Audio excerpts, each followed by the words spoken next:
আসসালামু আলাইকুম আরহামাতুল্লাহি ওয়াবারাকাতুহ। নাহমাদুহু ওয়া নুসাল্লি আলা রাসূলিহিল কারীম ওয়া আলা আলিহি ওয়া আসহাবিহি আজমাইন। আমরা আজকে আলোচনা করব এই পৃথিবীতে মুসলমানরা বিজয় লাভ করবে শর্ত সাপেক্ষে। আসুন আমরা কোরআন থেকে জেনে নেই সেই শর্তটি কি। মহান আল্লাহ রাব্বুল আলামিন বলেন, ولا تهنوا ولا تحزنوا وأنتم الأعلون إن كنتم مؤمنين। তোমরা হতাশ হও না, নিরাশ হও না, মনোভাঙ্গা হও না, মনক্ষুণ্ণ হও না।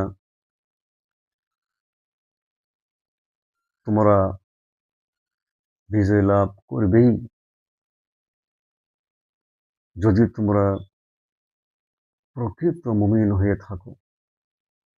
অত্র আয়াতে আল্লাহ রাব্বুল আলামিন মুসলমানদেরকে বললেন যে মুসলমানরা এই পৃথিবীতে বিজয় লাভ করবে শর্ত সাপেক্ষে।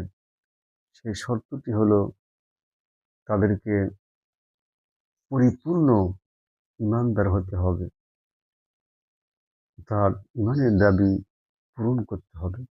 আল্লাহ রাব্বুল আলামিন অন্য আয়াতে বলেছেন, ইয়া আইয়ুহাল্লাযীনা আমানু আমিনু বিল্লাহ।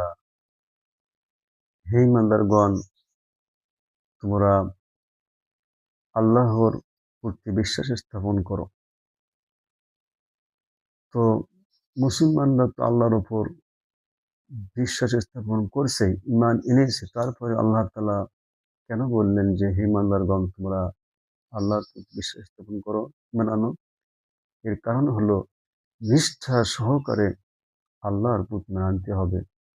যেভাবে ঈমান আনার দরকার সেভাবেই ঈমান আনতে হবে।